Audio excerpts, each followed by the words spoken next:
What friend is you?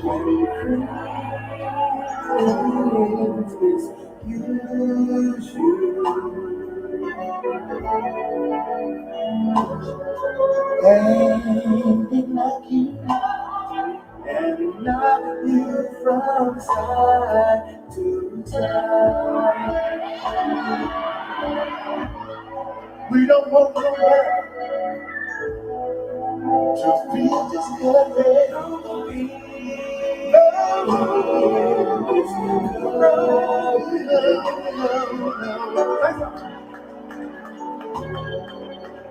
I don't have no doubt in my mind. The Lord is alive.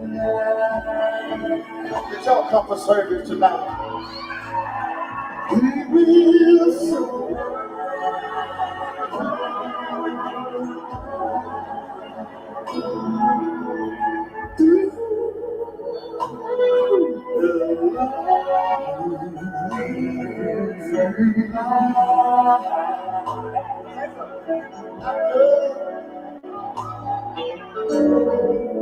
I know. Yes, it will. Can we just do one more?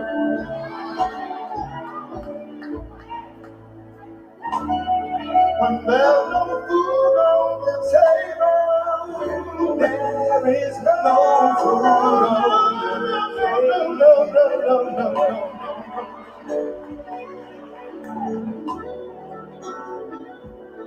There is no need for you to cry. There is no.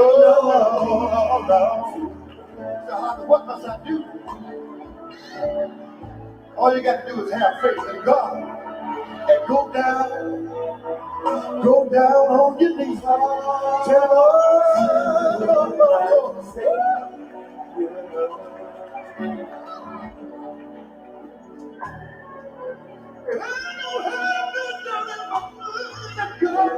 God will, yes it will.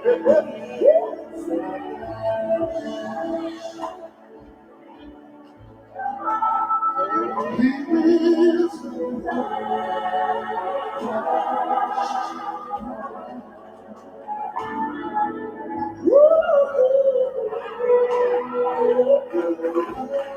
Anybody ever get a little bed and sit down on your knees? Yes, I don't have nobody right now. Shit, I don't have nobody in my body. Lord, I wish I had a prayer church around tonight. Can I get somebody that's wave your hand tonight while we sit? He will.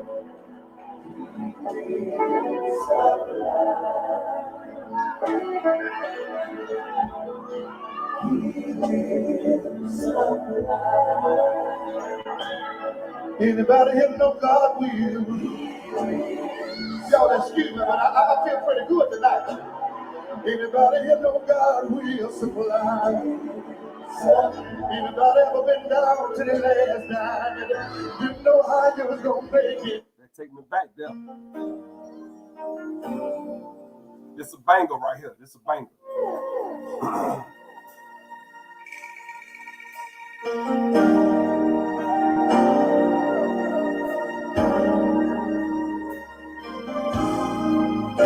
He's a bridge over troubled water. He's a shelter in the time of a storm. He's a rock of all ages. He'll never ever leave you alone. I can call on him early in the morning, and he's never late. He's always on time. You know he stands by me just when I need him more.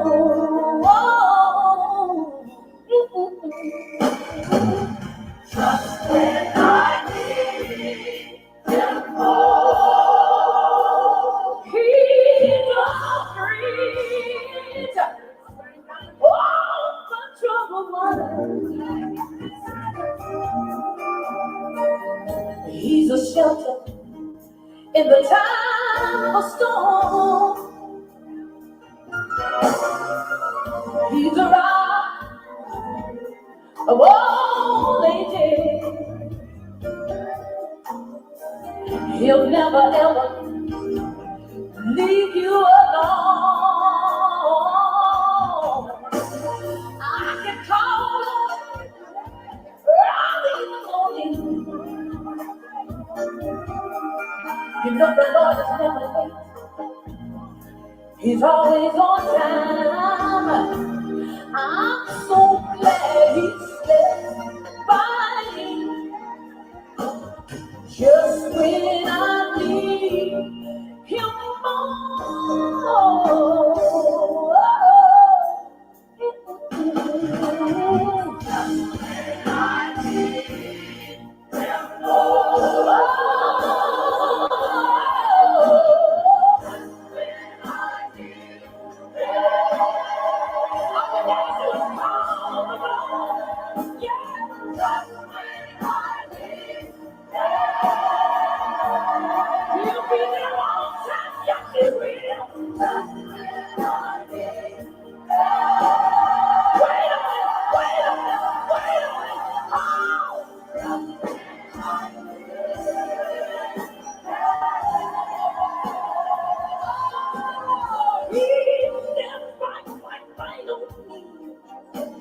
Just when I need Him more.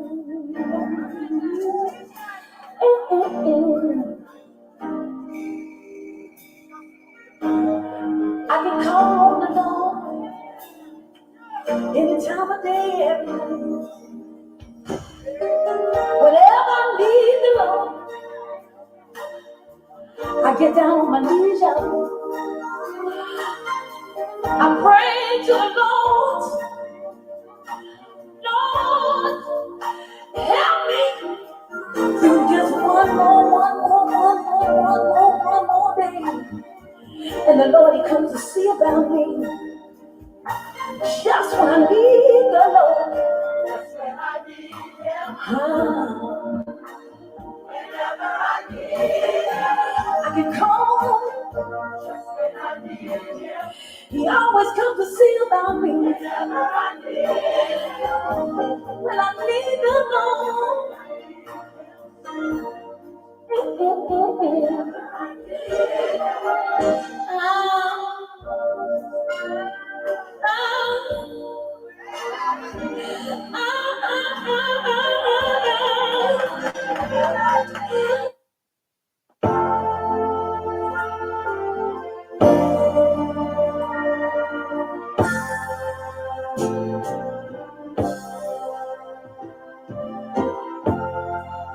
One of these mornings, it was. This reminds me of Daddy right here. You love for me. Daddy loved the Mighty Clouds of Joy, boy. I'll be good. Lord, I'm going to a place I have nothing to do but just all day.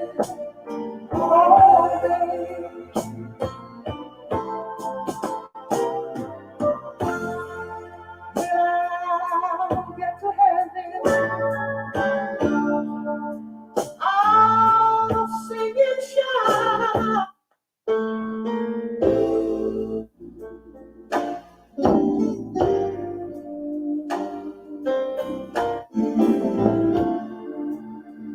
I need a little more time. I need a little more time. A little more time to pray.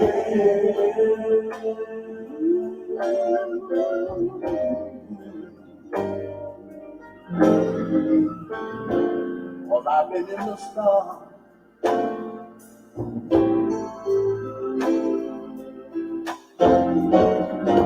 I've been in the storm, yes I have.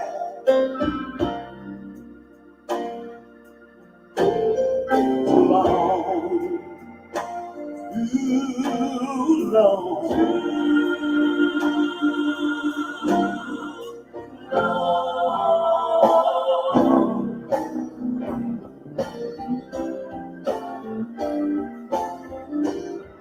Give me a few seconds. Give me a few seconds on this one. Gotta let this one run for a second. I'm about ready. I know y'all ready for the video.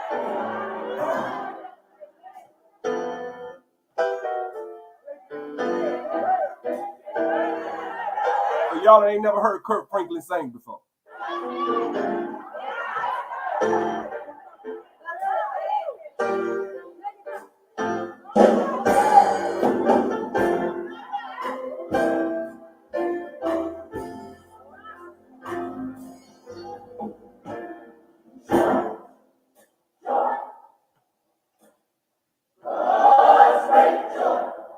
Y'all know the words. Come on.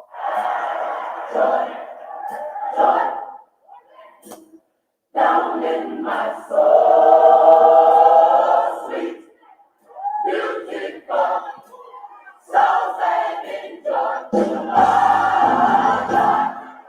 Joy in my soul.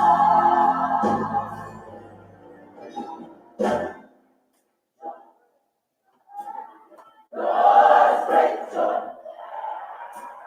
joy, joy. Down in my soul, sweet. That's him right there talking. Right there. That's Kirk. Beautiful, so saving joy. Joy in my soul.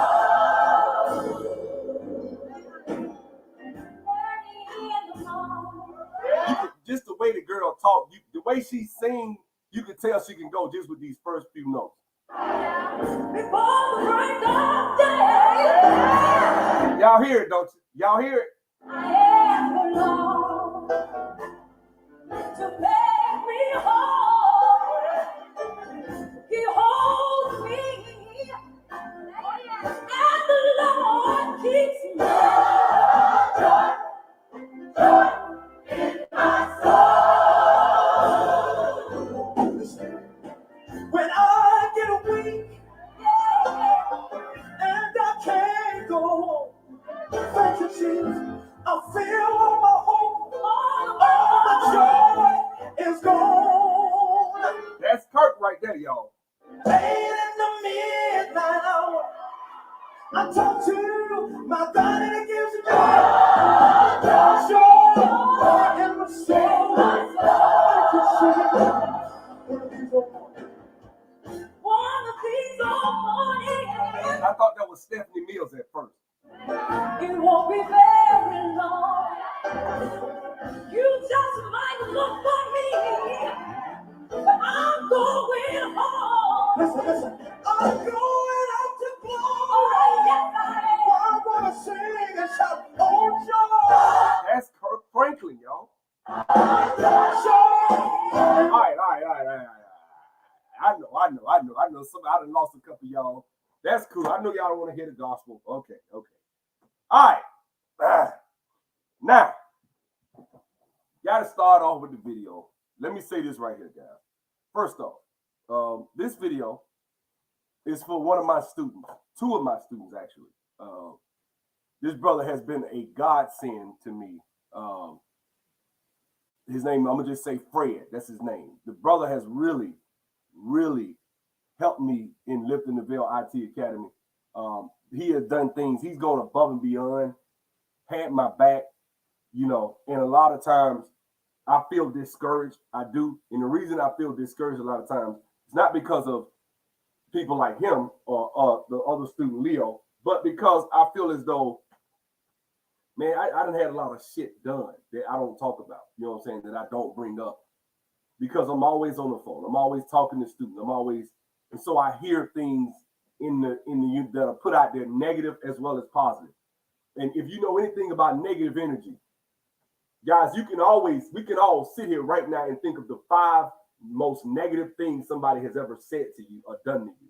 You can remember those things right now. It might have been 30 years ago, but you still remember what somebody did to you in 1991, right?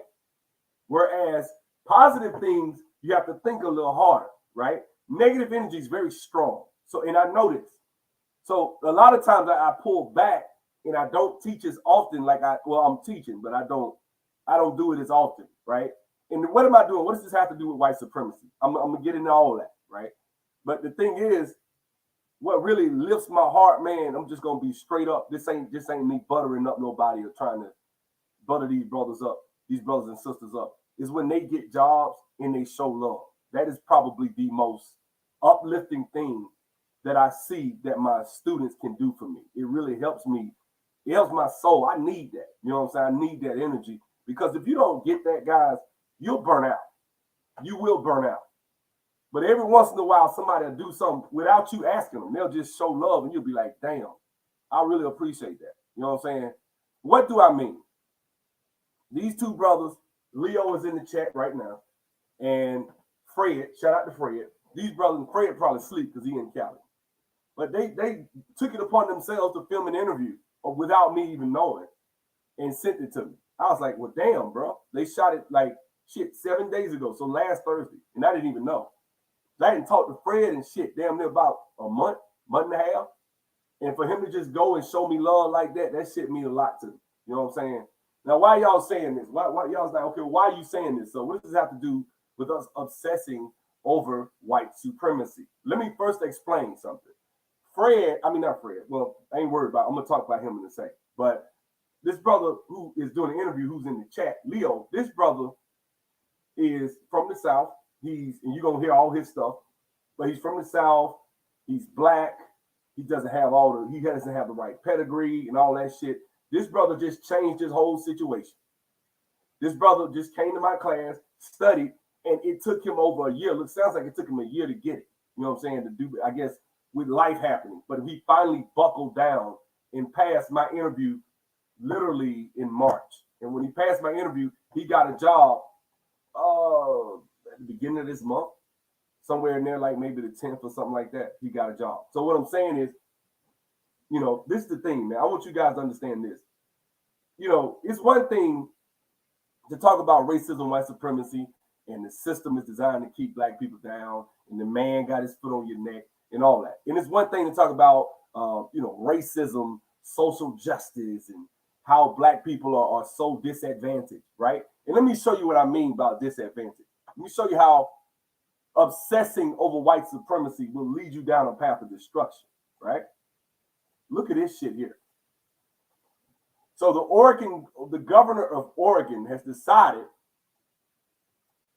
that she's going to sign bills suspending math, reading proficiency requirements for high school students.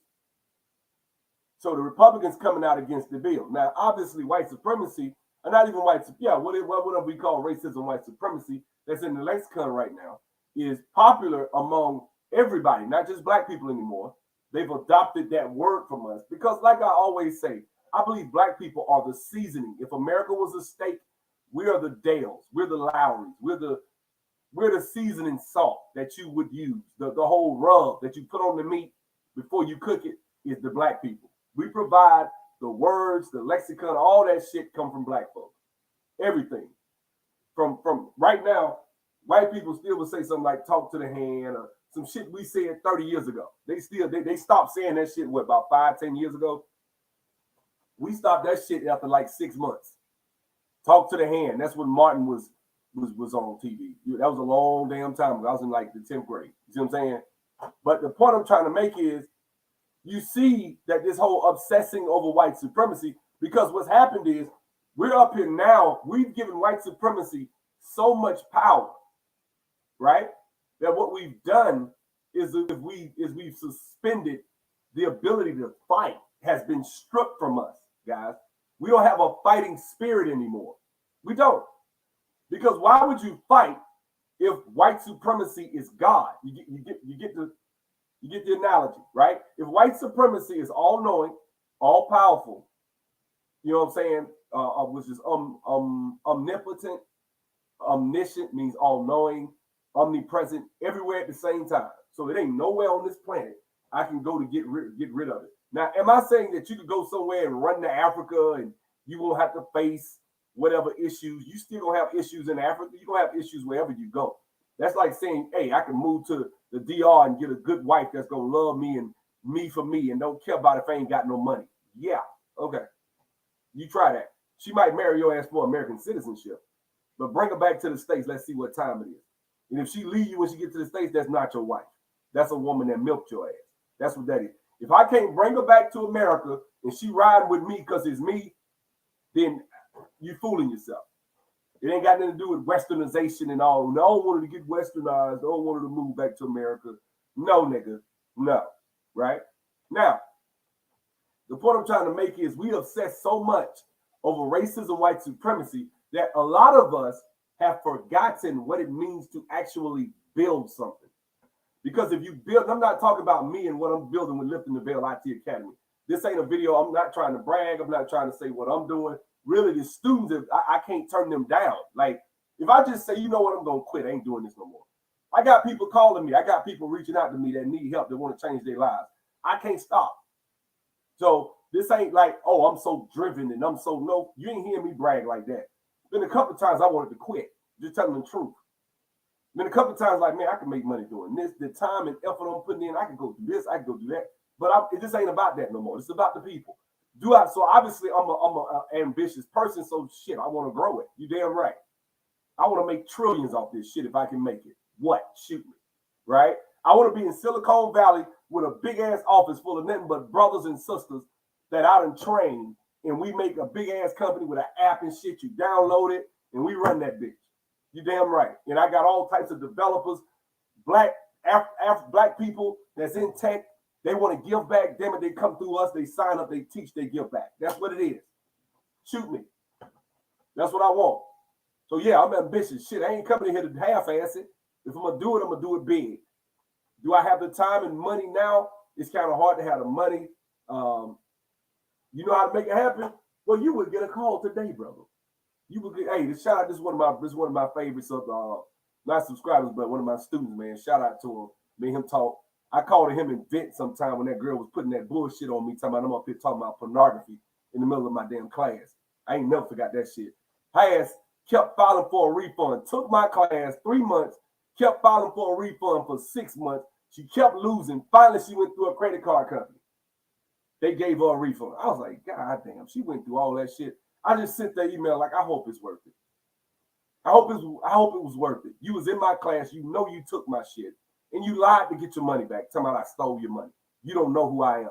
This bitch closed her checking account, closed her card out just to get her money back, said I stole her money. Like, stop it. And you and I both know you were lying. But that's how it is. I'm not reliving it. But I got to tell the people sometimes, this is what you go through, you know, when you do stuff like this. When you have that, you know, when you want to try to help folks, sometimes you're going to go through this. You know, they said, I heard a preacher say this years ago. He said, if you gonna ever want to help people, you got to be able to help. You got to bear a cross. And in the church, when they mean, what does Jesus say? If any man must come after me, he must deny himself, pick up his cross, and follow me daily. What does he mean by deny himself? Deny your inner desires, your impulses to want to cut somebody out and slap the shit out of them. You know what I'm saying? And then he gonna say, pick up his cross. You're suffering to pick up, because that's what that represents, suffering. He must deny himself, pick up his cross, and follow me daily. Be obedient. You know what I'm saying? So that's what it is.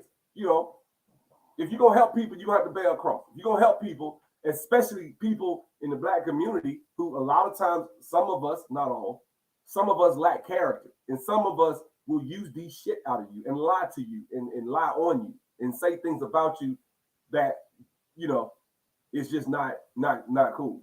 You know what I'm saying? But to my credit, I was able to actually take 2 or 3 students. There was actually a student that got a job in the same class she was in, where she said she couldn't learn. So I was like, why this brother was able to get a job and you ain't? He came here the same time you did. You know, so it happens. Now, is that the norm? No, it isn't. It is not the norm for that to happen. Okay, that was perfect storm situation. All right. So let me say this right here. I think, like I said, I don't think white supremacy is God. And I think we've attributed, see, you got to understand, we've attributed the attributes of God to white supremacy. And what we do is what the white liberal has done is weaponized it against us now. Now you're telling me that you want my son or daughter to graduate high school and can't read, but it's okay. They get their diploma. They're just as, no, you shit. He ain't ready for the real world, is he? Look, you know, I know y'all tired of me doing this shit, but let me show y'all who your competition is. Because these are the types of things that we need to understand, you know, that are coming. You got to be ready, man. Is it coming? Where is it? Where is it? Do taps program. Where is it? Where is it? I can't find it. I cannot find it. They done got rid of it. Rid of it. Let me see.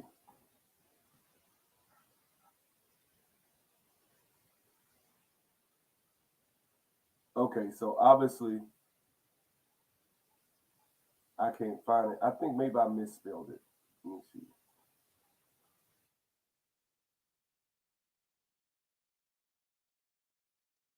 Okay, Duke Academics.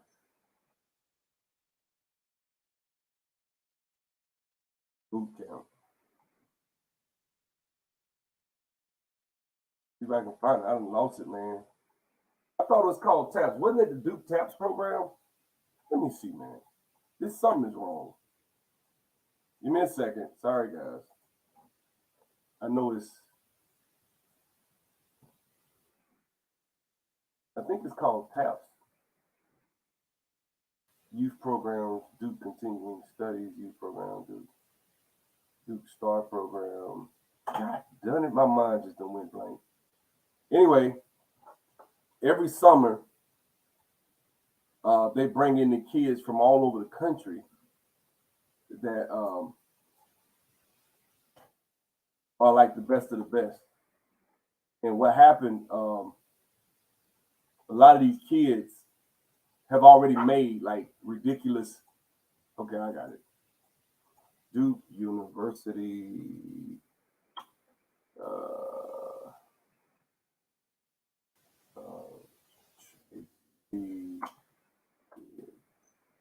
I don't know.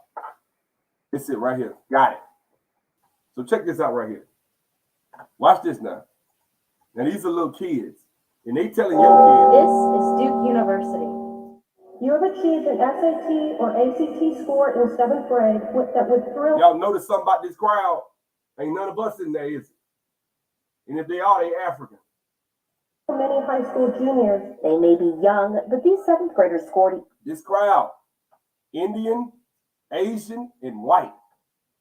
When you go into any program where I'm not even talking about just IT, I'm talking about in general, right? And you go into any college program that is of note, where the major Fortune 500 companies, shit, the top 5 companies are recruiting. They come, this is who they want. That's who they want. That's who's going to get $130,000 a year straight out of high school. Straight out of college. Some of these kids will graduate from Harvard and go straight into, not all of them go into tech. I was talking to my homeboy. He's a dorm director at Harvard. He used to be. And he told me that these kids was graduating out of college, man, getting $250,000 at Goldman Sachs. Fresh out. Working for Goldman Sachs right in the heart of New York. You know what I'm saying? Now, I bet you guys, man, you always kissing their ass. I'm not kissing their ass. I think we can be right up in this bitch with them. I do. I think that black people, if given the proper preparation, parenting, if we put our children in the right places at the right time, if we understand this is where I want my son to be at, I want my boy up here. I want him to be at this age, being able to be tapped in like this, to go to this. I want him sitting there by the time he's 13, 12, and 13 years old. If he do that, if he scored 23 on the ACT in the 7th grade, I'm doing my job as a dad. That's what I'm thinking. I'm not thinking, you know what? He needs to at least be, if he's just getting A's on his report card. You think I give a damn about an A on a report? I mean, yeah, that's good. Of course, he needs to do that. But what I'm saying is, that's not what we want. Now, I know academics for me was not a big deal in high school or as a kid because I thought I was going to be a multimillionaire by the time I was 25 because I was going to play in the NBA. Or if not, I was going to come up with some business in real estate and I was going to make a killing in real estate and I was going to be this multimillionaire. And damn it, I almost made it until the housing bubble crashed of 08. But hey, we're not living in the past, right? Now, let's keep going. Equal to or better than 90% of college-bound high schoolers on standardized admission tests. The results surprised some of the students. It was funny. Hold on. African, Madison, Mississippi. Watch this. Let's go back. Indian, Asian, Indian, white, Asian, Indian, white, Indian. Do you see any black folks? Tests. Well, I'll be damned. She got a dad and a mom, the dad right there with a big ass smile on his face. I bet you their parents are still married. Guess what? The results surprised some of the students. It was fun. Look out. 7th grade. I guess, because I didn't really try. She talking about she didn't try. She cocky as hell. I ain't mad at her though. And I wasn't really stressed about it because I knew that this time didn't really matter. It was just a trial to see what it was like. I was really happy with the results I got, especially when we looked up and saw like what averages were for high school students taking the SAT. So this kid is a little baby, man. This boy, look, he still got milk on his breath. This is a baby. Oh, I was excited, especially when I saw I was kicking the asses of high school students. That's basically what he's saying. To celebrate, 550 students attended a special recognition. These are babies. They're in the 7th grade. Now, see this shit here? Now, look at this shit right here. Oregon governor signs bill suspending math reading proficiency requirements for high school. So what you're saying is, you don't even want our kids to be able to get in the room with the kids like this, right? And I bet you like, so what? I mean, so what? Why are you always talking about that shit? I mean, so what, man? You know what I'm saying? What's the big deal, right? Let's see. So let's go right here. Let's look at this story. Today, more than half of the Valley's engineers were born in other countries. Y'all hear that shit? Doing something that is really innovative and cutting edge and that you can't do anymore. Let me explain something to you about Silicon Valley. It was built by white men working at IBM, white engineers. Okay? White men built Silicon Valley. They built Austin, Texas. White men, okay? If it was up to them, it would be 97% white. I'm just telling you. They have no choice. They're getting their ass handed to them. It's not that hard, guys. As a guy who works in tech, it ain't that freaking hard to get into this bitch. Y'all about to see. Where else? That is a compelling story, and that's why they come here. The roster of immigrants who have shaped Silicon Valley includes Alexander Poniatov from Russia, founder of Ampex, Andrew Grove from Hungary, CEO All billionaires. Everybody they naming off. of Intel, Jerry Yang from Taiwan, co-founder of Yahoo, They came there because the white boys got that shit started.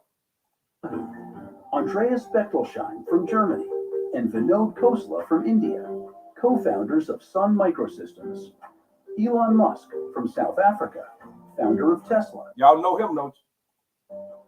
and from Russia, a young man named Sergey Brin.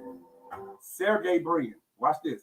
Sergey's mother was disappointed he didn't complete his PhD. She told me. I was like, well, everything else turned out okay. It's hard to think of another Valley company whose name is said as often by so many. We say the internet gathered up all the world's information and gave us access to it.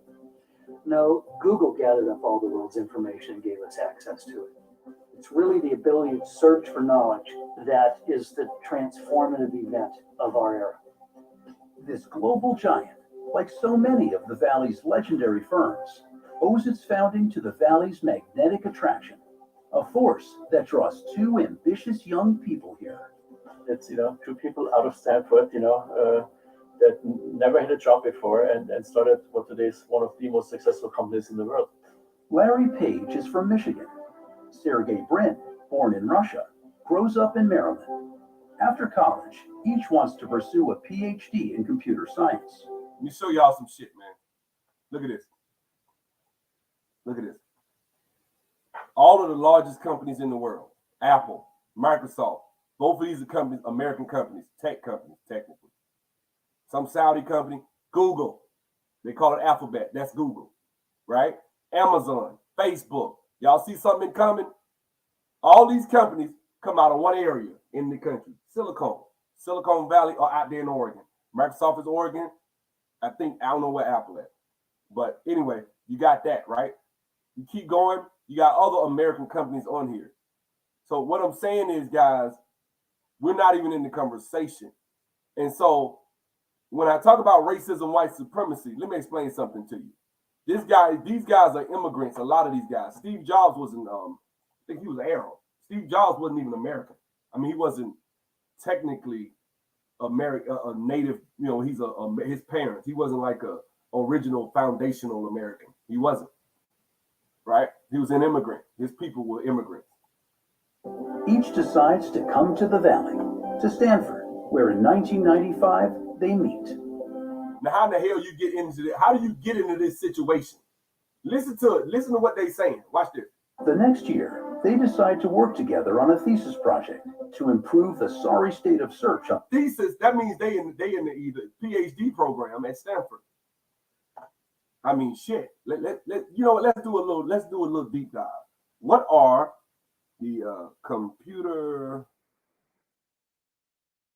engineering PhD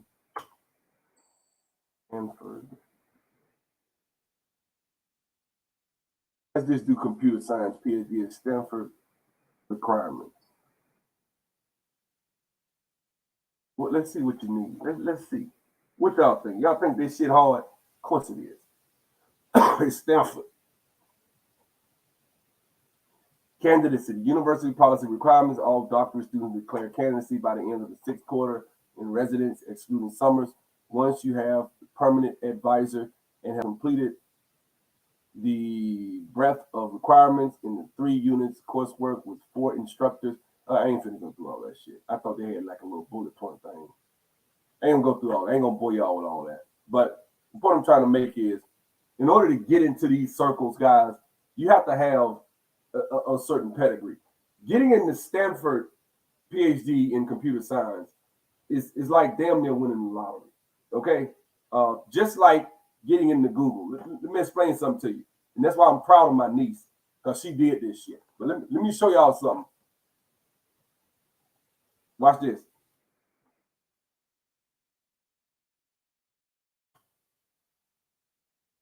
Watch this shit here. This shit here, this is a movie that came out years ago. But this is where my niece worked. My niece actually got an internship here.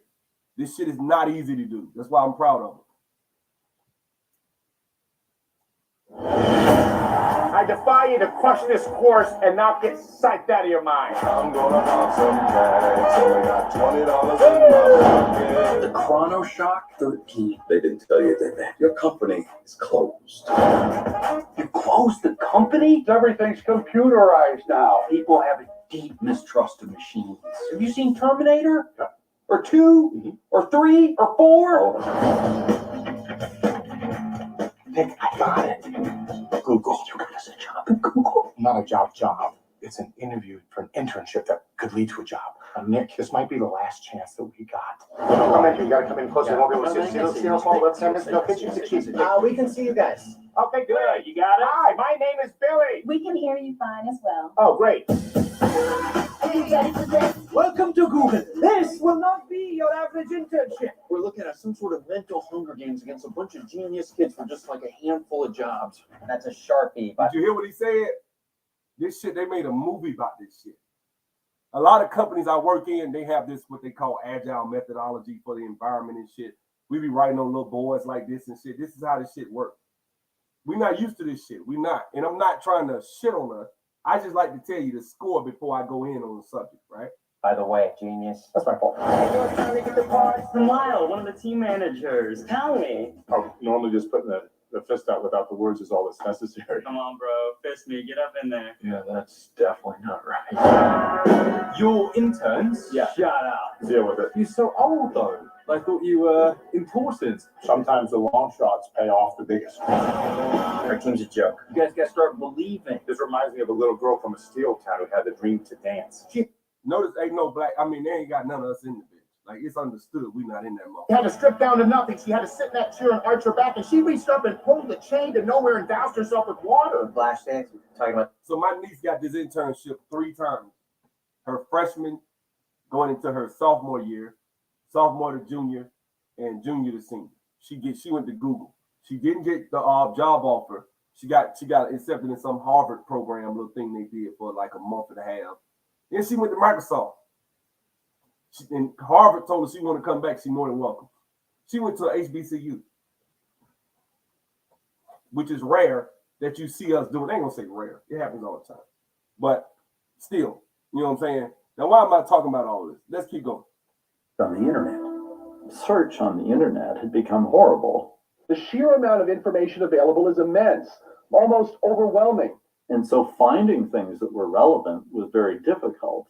You might search for some important topic and you got somebody's kid's term paper on it, you got somebody who'd written about it, whatever. You couldn't find anything anymore because the stuff you're looking for was like 100 pages down. But Bryn and Paige think they found a solution. The thing that really shifted was the recognition that deciding whether a particular thing was relevant to your search was not just a matter of looking at what was in it. You want to look for pages that other people think are valuable. It's an idea they borrow from their parents. Both Sergey and Larry were academic kids. Their families were professors, they were graduate students, and they were extremely familiar with the way that citations work in scientific literature. I write a paper. I mean, look, man, it's something to be said about what you expose your children to. These kids, let me go back. Watch what he said. A solution. The thing that really shifted was the recognition that deciding whether a particular thing was relevant to your search. Now, this is number 4 on the biggest damn company in the world, okay? So imagine if you're a founder, you own 100% of that bitch. By the time you do your few rounds of funding, you down to like, let's say 20% of funding, but you still own 20% of Google. What is one share of Google right now? Let's look it up right quick, right? Let's go. Right? Google share price. Well, I'll be damned, $2,700. And how many shares at large? Shares outstanding. 733 million shares outstanding, I'm assuming. Somewhere in there, anywhere in there, right? So 733 million. Put this right here. 733 times 0.2 equals 146 million shares. Now, let me multiply that by a million. Times, I don't even know if this is going to work. 1, 2, 3 equals 146 million times 2,700, roughly. Ugh. What is that? 395 billion? Shit, man. See what I'm saying? Y'all see the math, right? Y'all see the math. That's why these people on this damn list. Now, obviously, they don't own that much of the company. So they don't own 20% of Google. Because if they did, they beat, I think they got, well, shit, they still wouldn't mess with Elon Musk. So I'm just saying, that's how these people get this wealthy. Let's keep going. Was not just a matter of looking at what was in it. You want to look for pages that other people think are valuable. It's an idea they borrow from their parents. Both Sergey and Larry were academic kids. Their families were professors, they were graduate students, and they were extremely familiar with the way that citations work in scientific literature. I write a paper, other people who think it's a good paper put a footnote in their paper pointing to my paper. And maybe you could take that same structure and import it to the way that people link one page to another. So if lots of people link to my page, probably means it's a good page. The idea was to build a system that you could reliably count how popular something was. They named their search method after the mathematical that you could reliably. Well, I'll be doggone. What type of last name is Smith? Man, let's go. Count how popular something. Pay attention. Pay attention. Was. They named their search method after the mathematical term for 1 followed by 100 zeros, intentionally misspelled. I remember this day, the first search I did on Google was dramatically better than all the search that I had tried previous to that. Paige and Bryn, who were planning to stay in school and finish their PhDs, set out to sell their spiffy new tool. They were looking to license. Now, these is cats that had you been in the lab with their ass when they was talking. You know how much money. Listen, you just saw, if you'd have owned 20% of the bitch, right? And say, look, man, I see y'all doing this. Let me get in. I see that's the type of cat I was. Like, if I was in the lab and I'm sitting there and these damn white boy, I know they smart as hell. Like, I'm a lab student. I'm smart. I'm in that bitch too. But I see they doing some shit. Like, man, shit, let me get a little piece of it, man. I was saying, man, come on, man, fuck with your boy. That's how I was. I just talked to him like that. They probably thought I was crazy. Oh, yeah, man, I tell you what, man, we'll give you 5%. Just that. I said, all right, man, cool. I take 5%. You know why? Because if you know anything about the dot-com bubble and what happened in the 90s, that could be billions of fucking dollars, which is what you just saw, right? 395 million, so roughly about $100 billion was what I'd be worth right now if I just own 5%. Let's keep going. It's the technology, and you often think you produce something wonderful, and other people would love. Let me stop. That's a damn good point, brother. Let me explain something about that. That's why I don't fuck with a lot of athletes, basketball players. You know why? Because they think that they judge life on the dumbest shit. Like, you judge life on how well you can put a basketball through a fucking hoop. And by the time you're 27 years old, that shit don't mean nothing to 99.9999% of the best basketball players. I'm talking about the motherfuckers that out of every high school team, that those 2 guys that had a shot at going to the next level, even if it's just a community college, out of those guys, only a fraction of a percent at 27 years old still playing it for some money. Okay? Like, just let that shit sink in for a second. So basketball don't mean shit. And if they playing it for money, a high overwhelming percentage of those guys ain't making up to $5,000 a month doing that shit. If they playing, trust me, I was overseas. I wasn't making no real damn money. I would have stayed my ass over there. Right? So it wasn't like you making that type of money. So if you making some real damn money, your ass will stay overseas till you 35. But you won't. I didn't, because I wasn't shit. It was barely enough to take care of myself. You know what I'm saying? I was good, but shit. You know what I'm saying? I saw motherfuckers can go making $500 a week. I'm talking about can go. Can one of the best ball players I've seen. Motherfucker make $500 a week overseas. What type of life is that? So you'll look at a dude that sits at a cubicle, that's in the lab every day in college, the guy who that the girls don't like, the nerd, the lame. That dude in about 10 years will be able to be a good partner on a business, or that guy in 10 years will be able to help you get a job in a certain field or a certain industry. But you think because when you was 28 years old, 22 years old, and he wasn't together yet, that you could look down on him. You could talk shit to him. Some of the best, wealthiest people I know are white boys that was bench warmers in high school. Y'all don't hear me. Some of the best people I know financially that's well off right now, and y'all excuse me, I'm still getting over this. But there's a good example is this guy I knew who was good in high school, went to Birmingham Southern and rode the bench. But his dad was the president of a fucking bank. So how you think he doing? I think he running a car lot. I think they say he owned a car lot, like a Ford dealership or some shit. Like, let that shit sink. This is how well he doing. You never judge life on somebody being lame or somebody. No, fuck that. You be cool with everybody. I'm always teach my son, you be cool with everybody. That's what you do. Because I was at school with a dude back in the day that would have been considered a lame when we was in high school. He was a nerd. His ass went to Johns Hopkins. He's a doctor.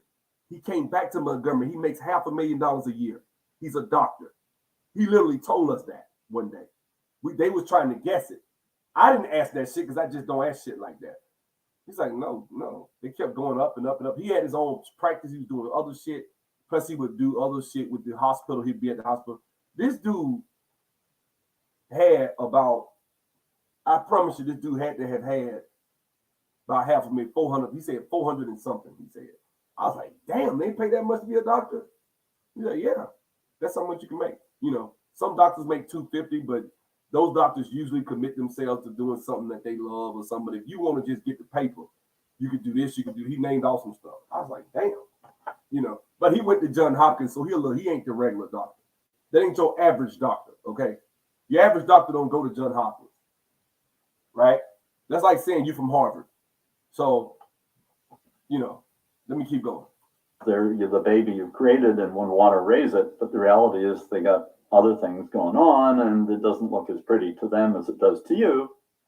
They spend a year looking, but no one will pay for the rights to their search engine. So they ask David Cheriton, who's an investor as well as a professor, if he can help them find money to start their own company. In 1998, see, the connection, had they not knew this professor, they wouldn't have been able to get Google going. And now look. He asks a Stanford alumnus who co-founded Sun Microsystems to come to his home to meet Page and Brin. Connections.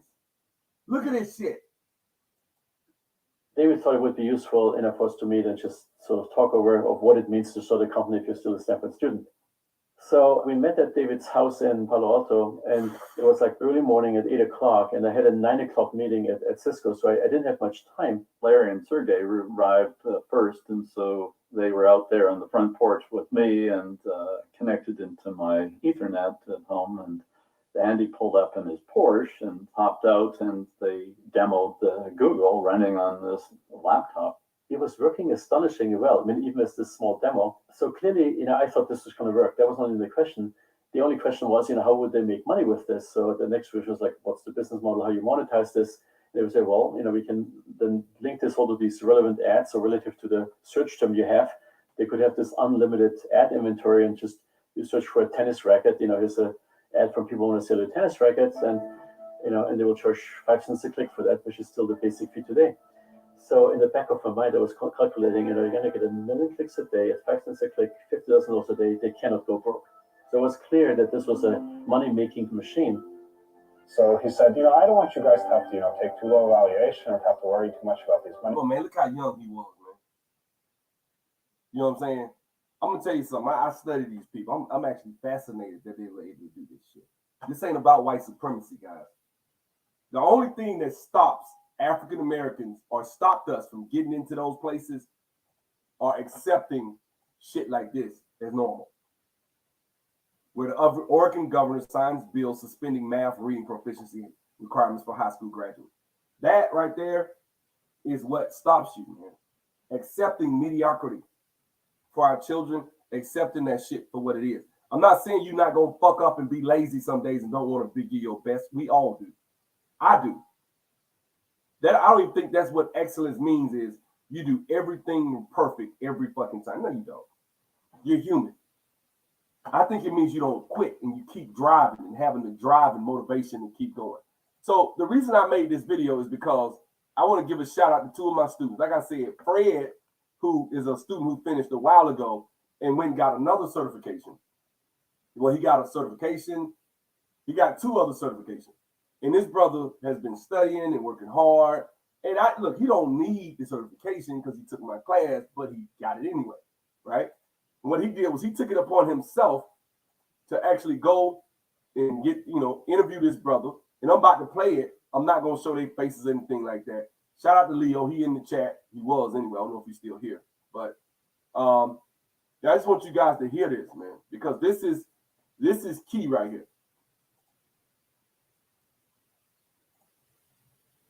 Let's go.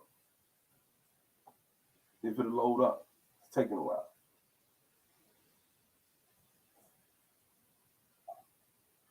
All right, today's date is Wednesday. It's Wednesday, August 12th. And, all right, today's date is Wednesday. It's Wednesday, August 12th. And I got Brother Leo on the line, who's a graduate of the LTD IT Academy, and he just landed a job. And so I just wanted to say congratulations to Brother Leo for getting it done, for following through and seeing this whole process through. And so I'm just going to have a little lightweight impromptu interview with Leo about his experiences, and this is just mainly for the this is for for the benefit of from all of those in the different study groups that I know you guys from, and also to hear a live voice from somebody that went through the whole process that you're going through or you went through, to see that it's possible. So I just think it's important to kind of document these occurrences, and I believe Leo just got put on a job within the last week or two. And so I'm going to just ask him a few questions and have him answer it. And then, just so you guys can listen and hear a live body, and this is a real live person. Again, this is Brother Leo, a recent graduate of the LTV Academy. And Leo, I'll just ask you a few questions. When did you complete your LTV training? And what part of the country do you live in? First of all, thank you, Fred, for inviting me on to share my experience in the LTV Academy. What was the question you asked again? I'm sorry. I'm just trying to, I guess, first of all, when did you complete your LTV training? Okay, I completed my training in LTV Academy in March. The early part of March, I completed my training. And where I reside at currently right now is Dallas, Texas. That's where I reside. All right. So when and where did you hear about LTV? And when did you make the decision to go ahead and you take the plunge? Because I know a lot of people may have heard somewhere, LTV, and then maybe they take a while before they make the decision to commit. But where did you first hear about the LTV Academy, and then how soon after you heard about the LTV Academy did you make the decision to commit and jump into the and take part of the training that's being offered? Well, I heard about the class on YouTube, to be exact with you. I heard on YouTube, and I think it was in the fall of 2019. Fall of 2019, it may have been around August or maybe September, and I was looking at Sub, and on one of his videos, he was showing a testimony of how much he makes in the IT field, and I was just binge watching his videos because that was an old video I had. I think it was IT Tech Stuff Motivation. Because he also had a couple of people on there that he interviewed, and just sharing their experiences in the academy. And so I took the plunge. I actually gave him a call, and he told me, that's the thing about Sub, he always answers his phone. And he told me that the class was starting in October of 2019. And I said, okay, I'm going to go ahead and do this. And, I purchased my laptop, because before that time, I didn't have a laptop. So I went ahead and purchased a laptop. And let me say this. Yesterday, I talked to 2 students, and it went kind of long. But if you have signed up on the website, I will be contacting the other people today. So everybody's going to get a call. I'm sorry, I just saw that they weren't. I switched phones, like I said, and I wasn't getting the responses that I was supposed to get from my phone, because I guess I needed another app to be downloaded, and I needed to log into that to alert me whenever somebody would try to sign up. I never knew. So I'm on my phone, and I'm like, damn, I didn't know. I checked my email, and I had like 5 people on there. So I'll be calling you guys soon. Don't worry. If I missed you, I'm going to call you today. And I went ahead and got started. And when class started, downloaded the software and went from there. Okay, man, good deal. So as far as your previous job experience, tell me a little bit about your previous job experience, and was it tech related in any way? Actually, right now I am a patient transport. I work at a hospital. I work at Parkland Hospital. If anyone is familiar with that, that's one of the main famous, infamous hospital in Dallas, because that was a hospital where they took JFK after he got shot. And yeah, I'm a patient transporter there. I currently do not have any tech experience or any worked in a tech field before this job. But yeah, man, I'm as of now I'm excited, man. I'm very excited. Just to be, all I need is to get my foot in the door, and that's what Sub said. All you need to get your foot in the door. Once you get your foot in the door, you do it. Yeah, we all excited for you though. Believe that. And you're inspiring a lot of people, because when they see those posts come up, all people on that page, and they see somebody that has gotten hired recently, people are just full of questions, and they full of motivation, and and then this is just going to add to it by hearing the voice behind it instead of just seeing a name on Facebook that they don't know anything about. There's a lot of people that never met you and don't know you, and to hear kind of your story of how you've gotten to where you are, man, it's really inspirational. So I'm glad you agreed to do this. How many interviews did you have before you actually landed the position that you just recently got? Now I'm gonna tell y'all something funny. He's gonna be right on some stuff, but he's gonna talk about the joins. And when he talked about the joins, he's actually wrong. But he got a job, which is interesting. I'm gonna talk to him about that. But that's what I'm talking about. Like, I remember, and I'll go, and he's gonna go into that in a second. But the point I'm trying to make is, the first week of class, I go in the joins, because it is the very first thing, and probably one of the most important things you're going to get asked on an interview. You just will.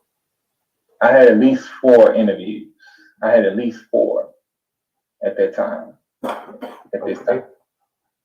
Can you talk about all 4 of those interviews, that things that may have stood out to you in those interviews, even if you think that it may have been a little weird, or something that questions that may have stuck in your head that maybe you knew the answer to or you couldn't answer, or maybe something like that, along with just some of your advice about, hey, that people need to be on point, because you're more than likely going to be asked this on an interview. So I was wondering if you can maybe share about that for a minute.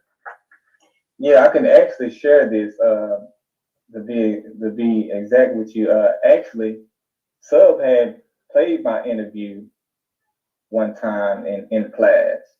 This is the cheat code we got. We played a live interviews, and we cheat. We about success. We ain't about, well, you know what, just study this. No, I'm gonna play a live interview and let your ass hear it and see what a real company wants to hear wants to know that you know. Because what that does is that gets you over the fear. And I do this usually by week 3. Let me tell you why I do that. I teach you for about 2-3 weeks. And usually this is what it is, the way it works. People, when they come to black folks, they think it's Milli Vanilli. They think it's all fake. Okay, is he really teaching us some real shit? Right? Then I just hit their ass with an interview. Check this out. And by the time you've been in the class 2 or 3 weeks, any of my old students, y'all can co-sign this. Within 2 or 3 weeks, I ask you, I say, all right, guys, y'all just heard this interview. Y'all been here 3 weeks. Did you at least understand the words and phraseology of what they were asking him or her? And they'd be like, yeah, I get it. I get it. I didn't know all of it, but I knew some of it. It ain't been but 3 weeks. I'm like, see that? And this is a real company that's paying $50 an hour asking these questions. So what I'm teaching you is the genuine article. You know what I'm saying? yeah, but I got you, bro. I got you. Check this out. Let's go. And it was an interview where I felt like I didn't do good, but he actually listened to it. He told me to give him a call, and we talked, and he told me to show up in class. He gonna play for the class. He said, well, first of all, he asked me whether or not it was okay if he played it. I was kind of iffy about it. Now, like, okay, just go ahead and play. He said, I'm not gonna say your name. or anything like that. If there's any students in here, they probably remember the interview in which lady asked That was like mid-July when I did that. me a question, and it just wasn't a good interview. But during the class, that was actually the time that Sub critiqued me, and I wrote down everything that he said. That Let me say this, man. Y'all know why this brother got a job? Because he followed direction. He listened and he followed direction. That's all you got to do. I'm not saying that you're gonna leave my class and you ain't gonna bomb on the interview. I bomb on interviews. I've been doing this shit for a decade. I fuck up. Okay? It happens. What you need to do, write down your mistakes. Let's go back through them. I remember that day. That was like the middle of July, and I played that interview for him. He was on there. Watch this. The way I should have answered this question and that question. And actually self-protected me by saying that I wasn't in the class at that time, but I actually was. I actually was in the class, and he looked out for me. He didn't want to embarrass me in any kind of way, and I appreciate that from him. And there was some questions, man. She asked me in that particular interview. She asked me, "What function would you use to remove duplicate or notify what the duplicates are?" And I said something completely different. And then after I heard it, I was like, "No, I shouldn't have said that. That wasn't the right answer." So let me clarify that question. Can you tell me what function would you use to remove duplicates from a table? Was it that? No, she asked it a different way. She asked me, what function would I use to find what the duplicates are? Okay. That's the question that she asked me. She asked the question in a different way than what Sub had told us that that they would ask that question. But I should have. See, and it's the thing. When they ask those questions, they just try to trick you. It's the same question. And I teach them using the window functions is how you're able to, those are when you're starting to deal with rows and, rows in a table and stuff like that. You use window functions. One of them being row number, which is what he's going to say. Out of curiosity, I don't know that from the way you just asked me. You mind sharing the answer? Well, see, and it's the thing.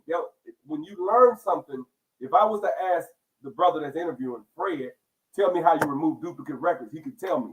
But that's the thing. It's just experience and in time. And she asked him that was an experience question, the way she asked it. But it really was anybody that knows SQL know how to remove. You should. But if we talk about people that I've been training for 2 and 3 months, so that's still impressive. I'm impressed. It's the row number function. It's the row number function. All right. Row number function over partition. That's. I could have answered it short and quick like that, but I said a different answer, and I was like, so it was like, oh no, and I was saying no myself before I even talked to him. I said, oh man, but that's part of the process. Yeah, there you go.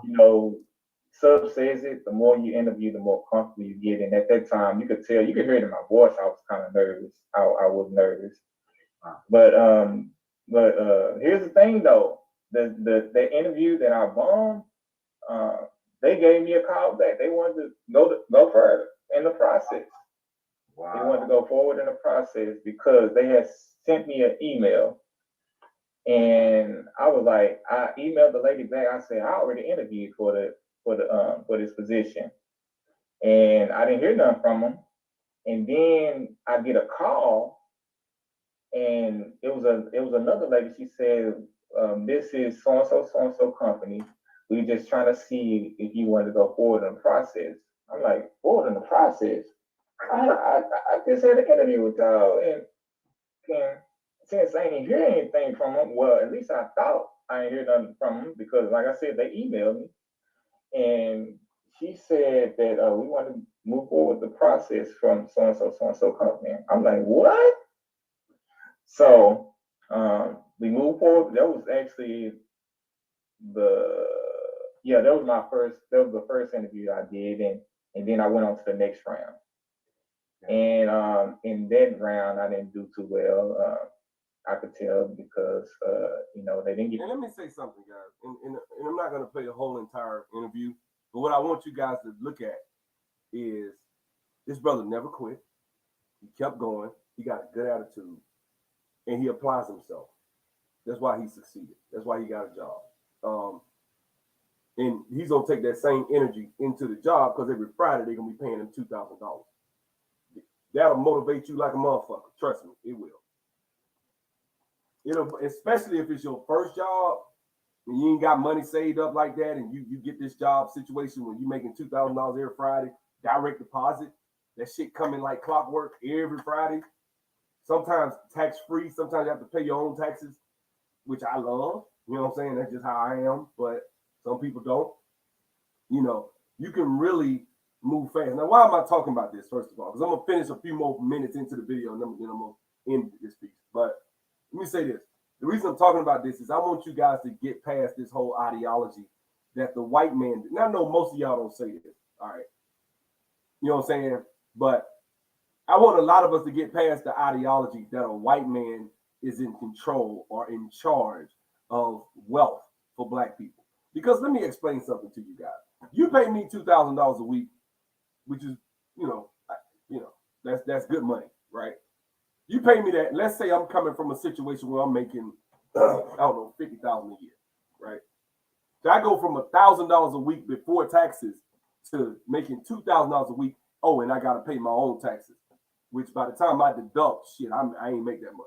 You know what I'm saying? But the point I'm trying to make is, you take that money and you start dropping $2,000 a week. Don't change your lifestyle. And bro, you can easily every week drop probably about $500 a week into a mutual fund. Like it ain't nothing for you to drop $2,000 a month into a mutual fund, right? And I'm gonna keep the video going, but let me show y'all something real quick. Y'all know me in these damn mutual funds. Y'all know I like mutual funds, right? Y'all know me, right? So let's go to the investment calculator, Dave Ramsey, right? So let's say let's say you 28. And we talking about, let's just do 20 years, 48, right? And how much you currently have, let's just say you start with $500. And every month you put in $2,000, like I talked about. And some months you don't, so let's average it out.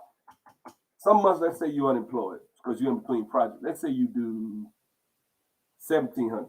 They give you a couple of months a year where you're not working, right? And let's say we do the average amount of the stock market. Calculate. Y'all see that? By the time you're 46 years old, you'd be worth 1.2. Well, you'd be worth over $1 million. You won't even be in your 50s. And that's at 28. That's not 22. That's not 18. That's before you're 50, you're a millionaire. See what I'm saying? That's if you just work. This is what I'm talking about. And when you're a millionaire, what they got to do? White supremacy. Look at what they did to Bill Cosby. Let me explain something to you. Bill Cosby is usually a situation where that's not the norm. Okay, wealthy black men aren't usually gonna go through what you gonna have a motherfucker running for office talking about he finna get your ass and put you in jail. That was an anomaly case. And so what these, I hate to say hotels, but that's what a lot of them, not all of them, preach is that, that's why Bill Cosby went to jail. See, this ain't got nothing to do with money. Y'all excuse me. This ain't got nothing to do with money. All them niggas talking about black economics and this and that. Look at Bill Cosby. Look what they did to him. Look at what they did to Kobe. Look at what they did to so-and-so. Fill in the blank. No, you can't say that about a guy that is worth of. So if somebody gives you $1 million, you got a nest egg, your ass ain't even 50 years old with $1 million in the bank. How does that change your life? How does that set you up in the future? You know what I'm saying? How does that set your kids up? Let's say you didn't pop a child out till you was 40. And by the time that child get a certain age, you say, I'm finna quit, I'm finna retire, I'm gonna live off the interest and make $60,000 a year. Easy. You can easily do that. But let's say you say, fuck it, I'm gonna keep letting this grow and I'm gonna keep working for another 10 years. Right? Let's see what that is. Look at that shit there. before you're 60, you're worth 4 million. So, what's up, champion? So my thing is this: all I'm saying is the black community. Yeah, I hear this talk about racism, white supremacy, and what the white man is gonna allow us to do. I say, now this is why y'all hear this in my voice and on my channel. Fuck racism, white supremacy. Ain't no cracker finna stop me. Y'all hear me like that motherfucker ain't gonna stop me from doing shit. Y'all be like, where you get that from? Why is he so confident? Why doesn't he fear the white man? Bitch, why should you fear the white man? You should be smart and understand the things that you may have to, avoid in life, but you don't have to fear nobody. I always go to the scriptures. Did Joseph have to fear the Pharaoh? He respected him, but did he fear him or did he fear God? And because he feared God, he was blessed. Even in a system, listen to me now, even in a system that was not designed for him to succeed. Babylon was not a system designed for Daniel to succeed. They said if you worship anybody but King Nebuchadnezzar, you would be thrown in the lion's den. They did that to trap Daniel. Daniel kept worshiping the Lord. They took him and threw him in the lion's den. God protected him. He got out. The rest is history. But he was successful, right? Because he did not, well, that wasn't Daniel. Yeah, it was Daniel. But, and you got the other story in Daniel chapter 3 with three Hebrew boys, Shadrach, Meshach, and Abednego, whatever. That situation, fiery furnace. This is the thing.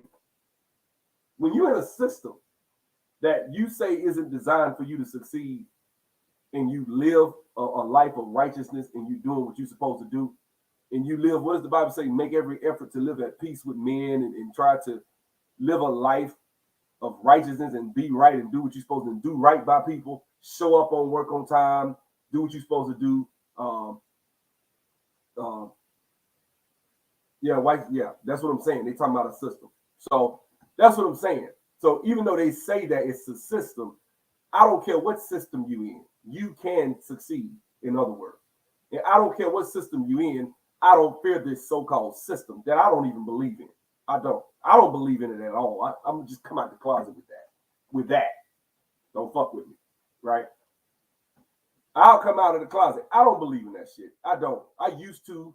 I had little inklings of it. Do I think that there are certain things that white people, if you go into certain situations that black people go into, and white people, like if you got a white girlfriend, police show up, you done whooped your ass, you might get your ass fucked up. Like this is just basic shit like that.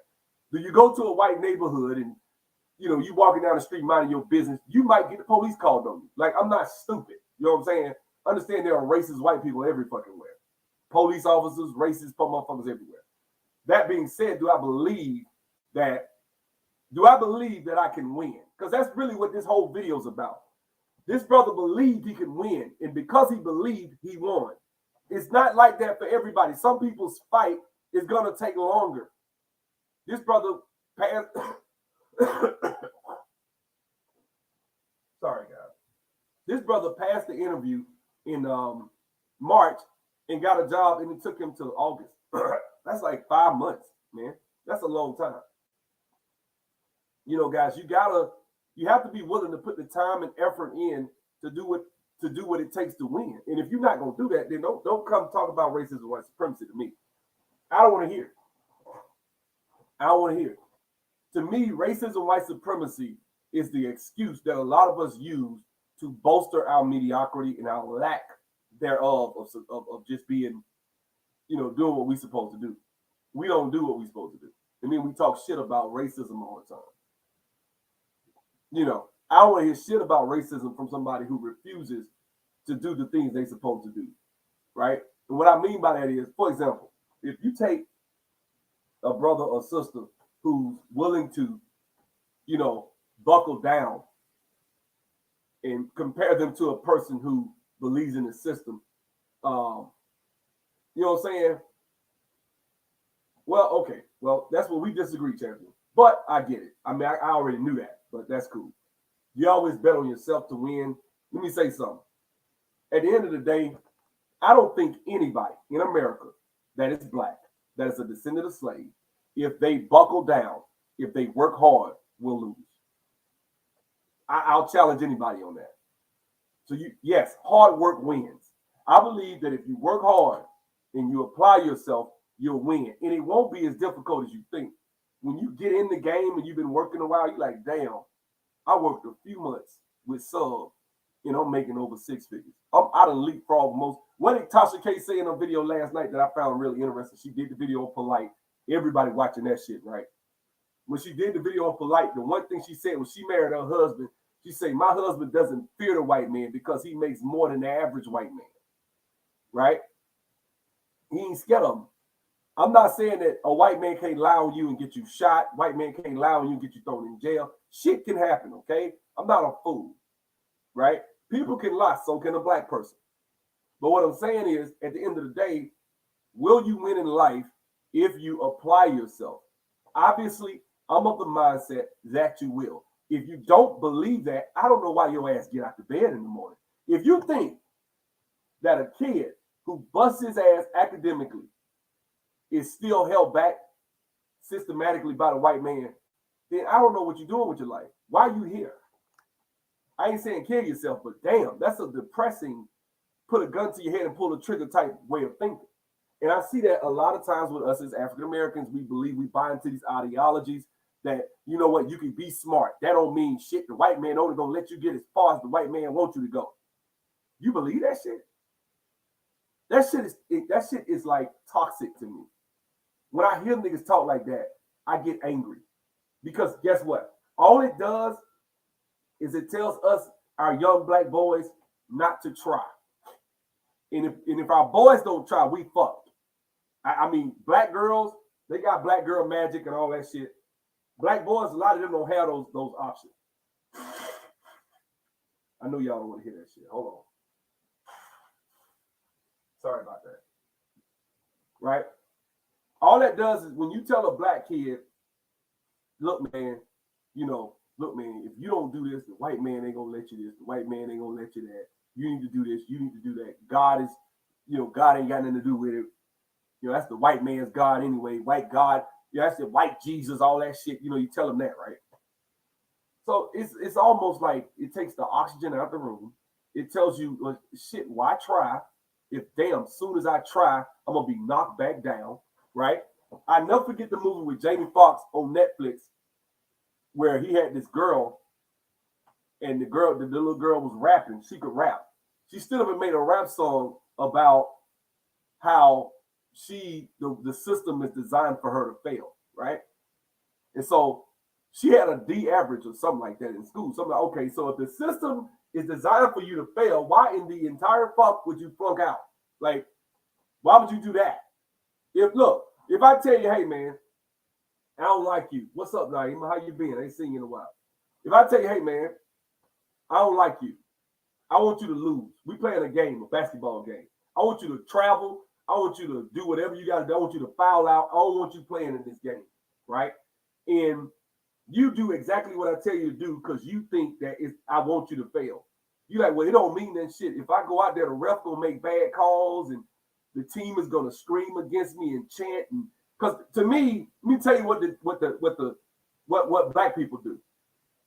If we play in a basketball game, the shit that don't matter would be like statues or,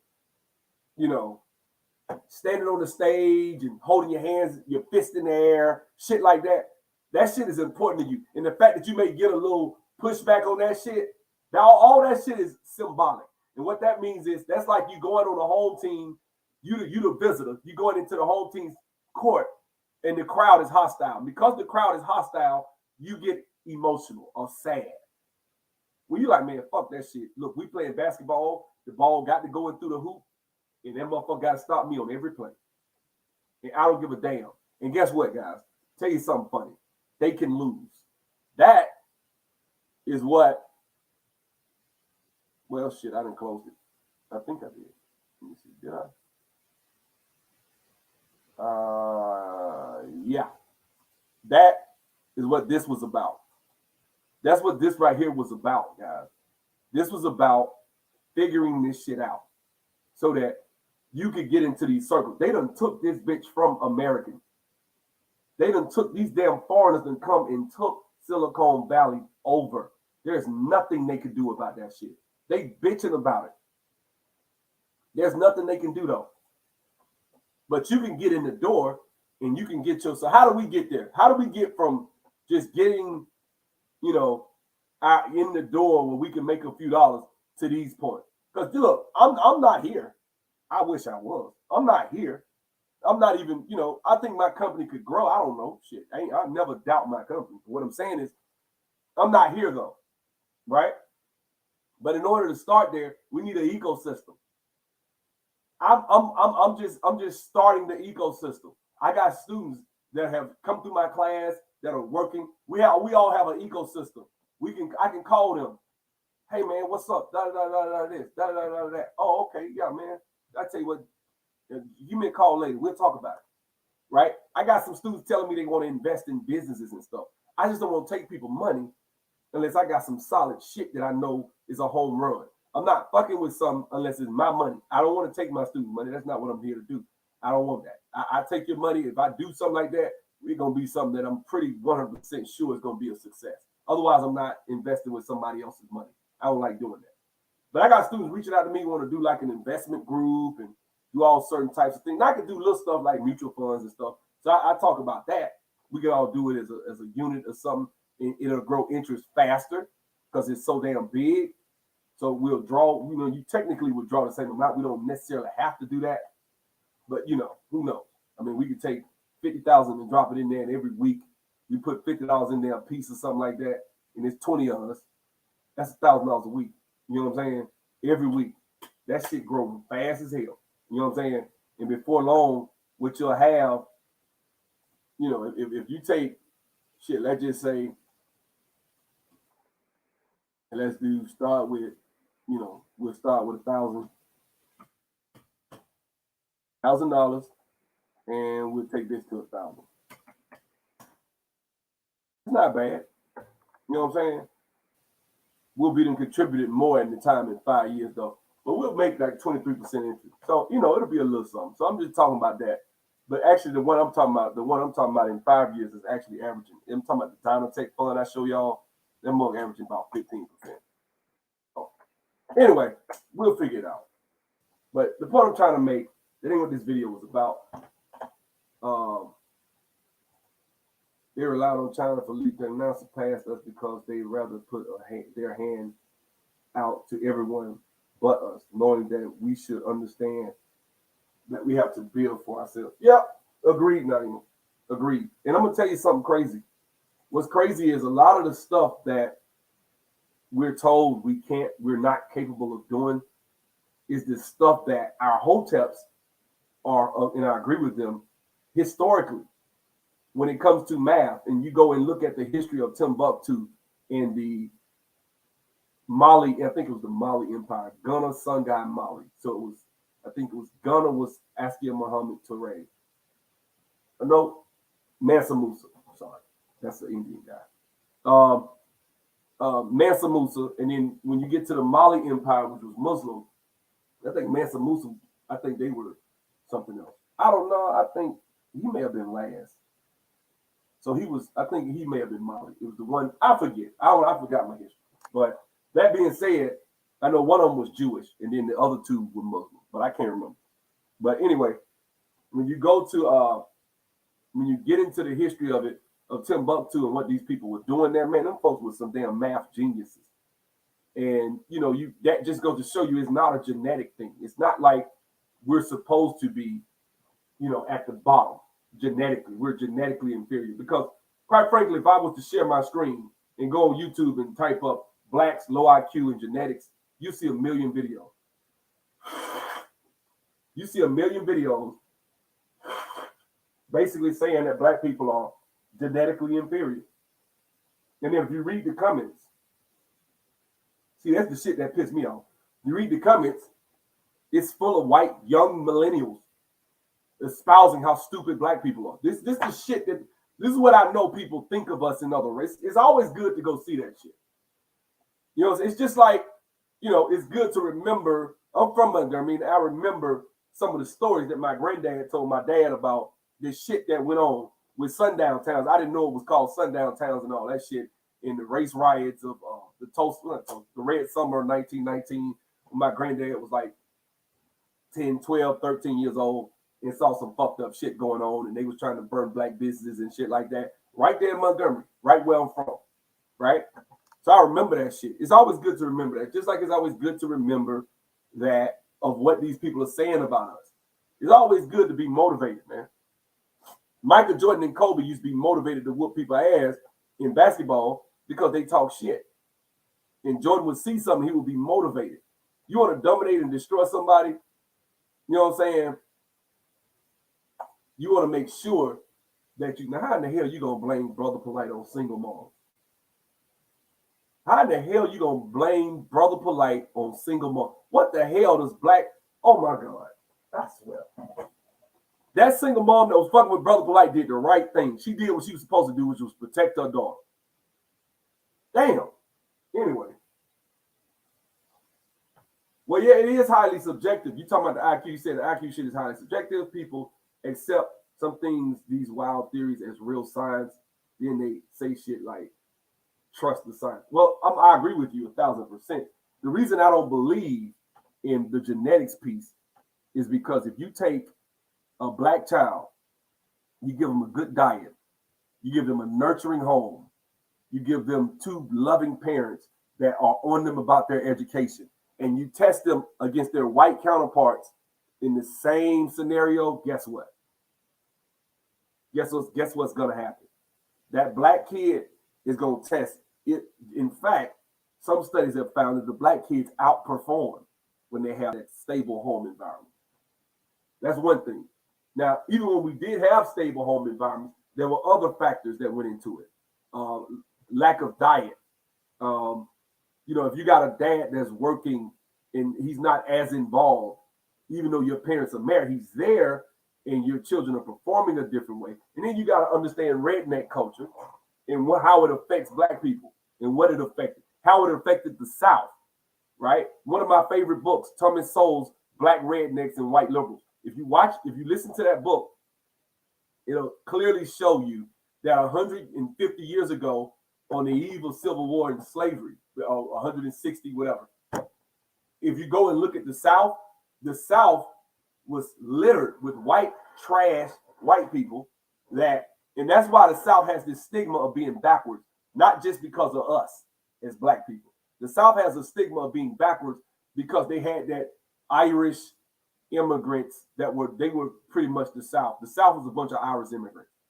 And if you look at the Irish, they were called white niggers. And if you look at the history of them, the Irish were actually, you got Notre Dame.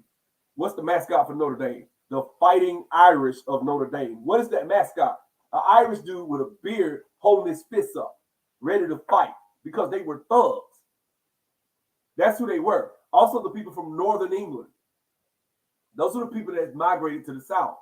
So those are the people who, when you look at the hooping preachers, when you look at the, you could tell by their neighborhoods. Like Alexis de Tocqueville was from London. He came over and he said, he wrote down, I could tell I was around redneck culture just by looking at the yard. Kind of like how today, I could tell I'm in the hood just by looking around. I ride and I see shit. We think that's our culture. It's not. It's not our culture. That's why people come from Africa. And I know everybody ain't from Africa, okay. But you look at the African immigrant, they got a completely different culture than us. They got completely different linguistics. You know what I'm saying? No, they weren't less. Now that's a lie. They weren't considered less. We was at the bottom. But they was right there one step above us. They was pretty low. They were still considered white. You know what I'm saying? Just trash. The accent. That's why today you don't know an Irish person when you see them. You can't tell. They kind of melted into the culture. Just like small hats, just like a lot of Hispanics can do. Not all of them, but a lot of them can melt right into the culture. We can't. You know what I'm saying? Genetics is misunderstood. There's such things as epigenetics that many people don't even know about. We don't determine our genes, but we can determine our genetic expression as much of the genome is adapted. Exactly. It is. It is. It is, man. You know, the funny thing about it, guys, is I do believe that, you know, you make your own destiny. I do believe that my students have made their own destiny. I have no doubt in my mind. A lot of my students are brothers that, most of them, probably overwhelming 95% of my students are black, are brothers, right? Sisters get out and get jobs too. Shout out to them. No disrespect to no sisters. But what I'm saying is, the brothers that come to take my class, and I have a passion for helping brothers anyway, because I'm one, right? Obviously. But I also understand that is black community economic empowerment when you help the black man. I can give a black woman a corporate position. It ain't gonna change shit. I'm not knocking any of the sisters. Get your money. Do what you do. I'm not trying to say that. When I help a man, it's different. Because I help a man, I'm gonna help his woman. He gonna help his woman.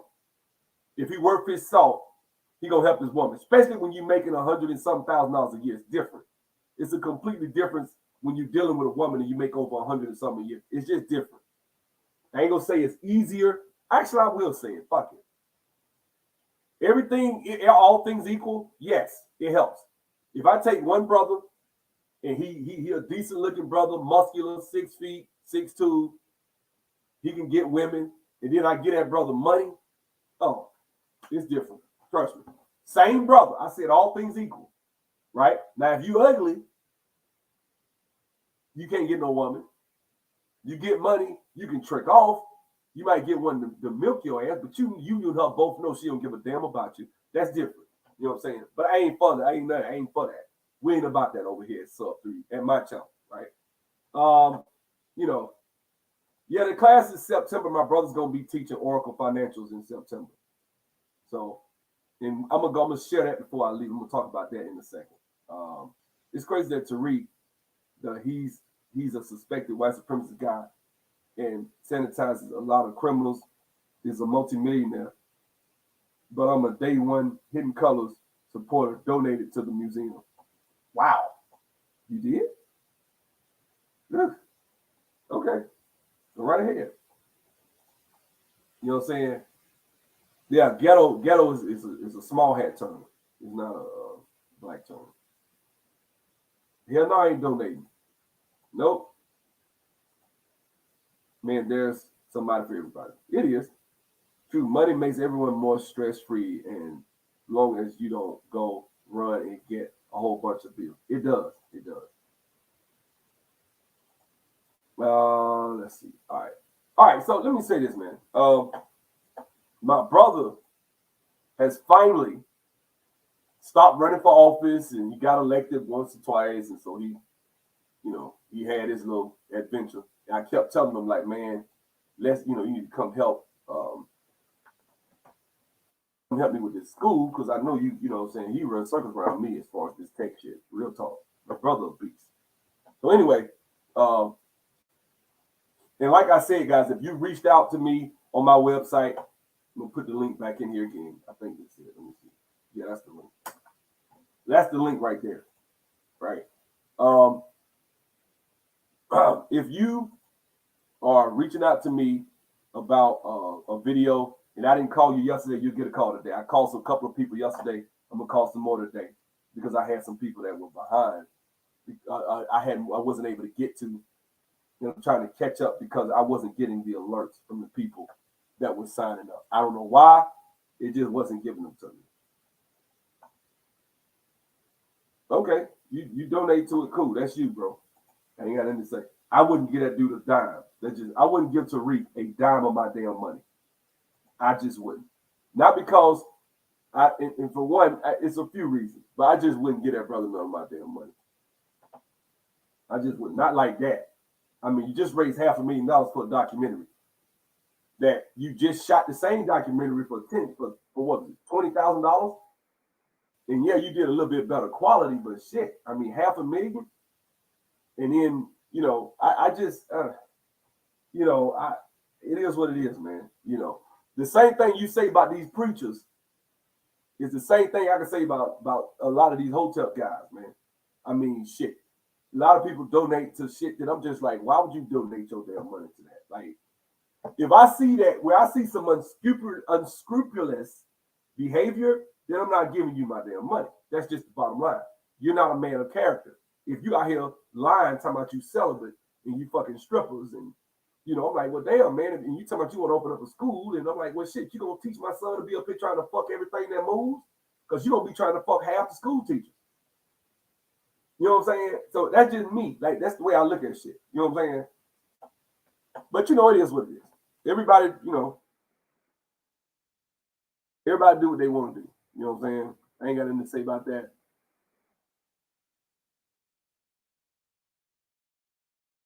All right, let's do Oracle. Come on, man. I just typed it up.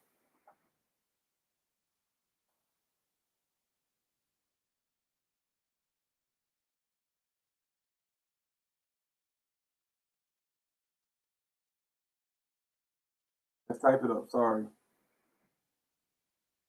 Why does that keep happening? Anyway, let me share my screen. For some reason, every time I type, let me just type Oracle.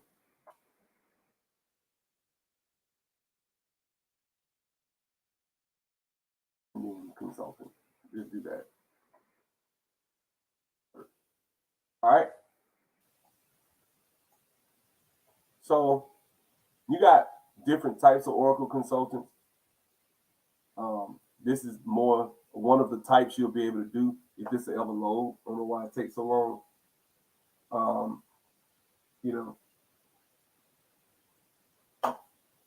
Wow, you did? Bro, you just got money to get. Hey, send me some money, bro. Help me build my business. Help me build a business, man. You sending thousands of dollars out. Man. More power to you, brother. All right, let's see. This is one of the types of jobs you'll be able to do. Let me see. I mean, Oracle pays a little bit more than what I teach. Maybe like not much. Usually the jobs pay about $5 more an hour or something like that from what I've been able to see. That was some research I did a while ago. But obviously you'll be able to do this. Oracle developer. My students could probably apply for this job. Even when they'll do the exact same thing. They could interview for this. But, Oracle, is a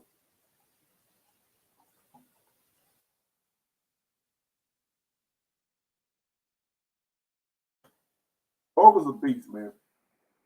It is. And it pays very well. Now, obviously, that's not what we get rid of. That's all I wanted right there.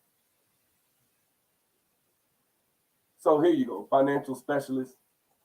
I mean, look, this is about average, about 150. That's about average. That's about the average job.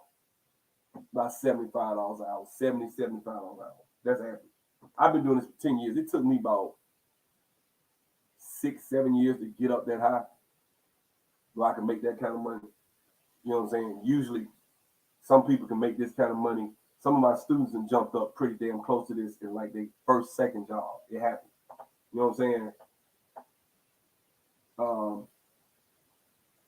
Well, he's shown consistency with doing what he do with the money. I just don't think he needs. I'm put it like this: if I raise $500,000, that's a lot of them. Like for example, he wanted to. What do you want? $500,000 to do the conference, right? And Michi X got into it and said some shit. And I'm sorry, I'm not the biggest Michi X fan, but I agree with Michi X 1,000% because the place that he said he was going to do it, he said he wanted to do a convention in Atlanta for the FBA, right?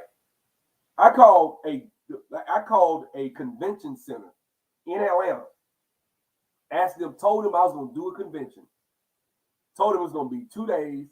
I needed a Friday and Saturday convention starting like 10 o'clock on Saturday and ending about 5 o'clock on Saturday. I needed the main hall ballroom area that's going to hold about 5,000 people. Plus I needed some breakout session rooms. Listen to me now, full out conference like Bronner Brothers. I needed that. Then I said the other half of it needs to be a display hall where I have people set up with booths, and you can go to their booths and do. I got all that. Y'all know. Somebody tell me how much that cost. What I just told y'all. Because we're talking about something that's probably going to could probably entertain upwards of 10,000 people roughly. Like just get a wild guess. Give me a wild guess as to how much y'all think that would cost. What I just gave y'all. Pretty close. Life and car. Nope, not 50. It was $24,000. That's how much it cost. The people that he was talking about having at the event, me being a promoter and having kind of dealt with people in speaking and stuff like that, I know how much people cost. He was talking about, and I'm not trying to disrespect any of the people he was going to have there, C-level people, okay? Boyce probably wasn't going to charge him that much if Boyce had a cane. But that's what I'm saying. Boyce ain't finna charge him when he'll charge my ass. Boyce will give him a whole different price, right? Let's say travel. You travel, you fly. A lot of these folks can fly regular coach tickets, right? What else? Transit. You get you a van. You pay you a couple of people. I would probably be able to do that conference with marketing included, right? Because all he would do is get a couple of billboards in some cities and then do his show, his radio show. That whole conference all in would probably cost about $100,000. And that's being extravagant. And that's with me paying the people he had to speak there. Maybe let's not, you know what, 150. Let's say. Why the hell do you need $500,000? That's my only thing, bro. Like, I see us give this brother money, and I've seen him get hundreds of thousands of dollars, close to millions, right? And then what he'll do is he'll do something, and I'm not saying that it's not, what he said. Yeah, he gave it, but shit, if I tell you, hey man, I'm gonna build you a house, give me $1 million, and then I give you a $700,000, $300,000 house that I only spent about 400 building or 500 building, you're gonna be like, shit, man, I should at least had.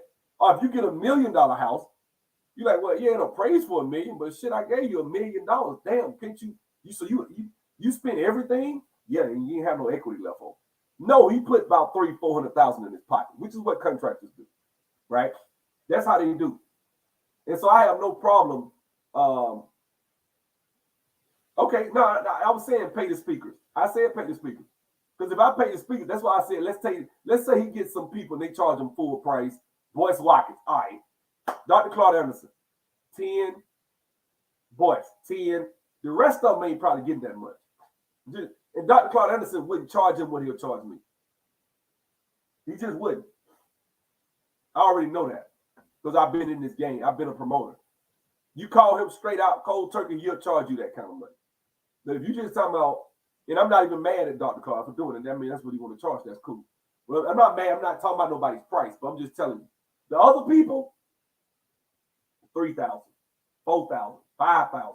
5 is going to get you most B-list people on down. And I'm talking about black B-list. I'm not talking about just like celebrities. I'm not talking about that. Shit, I could get a celebrity to come do a walkthrough in a club in the heat of, like, when Chad Ochocinco was playing for the Cincinnati Bengals, and he was hot. Guess how much a walkthrough costs through a nightclub? $10,000. He will walk through your spot and host an event for $10,000. I could get Boris Kojo to come do a play if I wanted to do a gospel play, because I'd have done promoting. If I would, that's why I know a little something about it. No, he said he wanted $500,000 for the conference. And that's when I was like, okay, Tariq, you full of shit. I mean, shit, I damn nigga know. I could probably rent out the Phillips Arena and still, no, I don't know if it'll cost that damn much. Now, I ain't going to say that, but he wasn't even expecting no 20,000 people. He was talking about 5,000 at best, 5,000 to 7,000 people. Maybe if he even got 10, I called these people, they said, well, it depends. I mean, you had different costs. If I had an arena to hold 10,000 people, that's pretty damn big, mind you. That's like a little bit that's a little bit over half of the Phillips Arena we talking about. Because I think the basketball, you got like 18,000 seats. So you're talking huge for this conference. And that's if it's a massive success. He would have got 10,000 folks. You still wouldn't have spent about 50,000. That's if I double the price. It was 24,000 for all that shit I just said. The price wasn't gonna go up that much more if I'd have just told him to adjust the seats. I can tell you what it was too. Let me see. It was one out there in let's see, Convention Center. But you got a few of them in Atlanta that you can call. Which one was it? I'm gonna know it when I see it. It wasn't Georgia World Congress. It was Georgia International Convention. I think it was that one. I don't know if that's it. That might have been it. That might have been it. Let me go to their website. Y'all think I'm lying? Call them. Yeah, I think this was it. I think. I don't know. I have to look into it. This look familiar. Call these folks, man. I do research. We said that shit. I was like, what?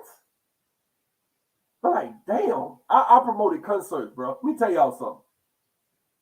Back when Beyonce was like, y'all know I'm finna tell y'all some crazy shit.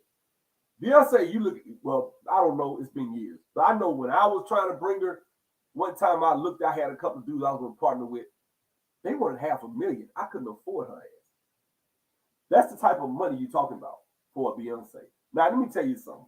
Once I get $250,000 and I give Beyonce the down payment, let that shit sink in for a second.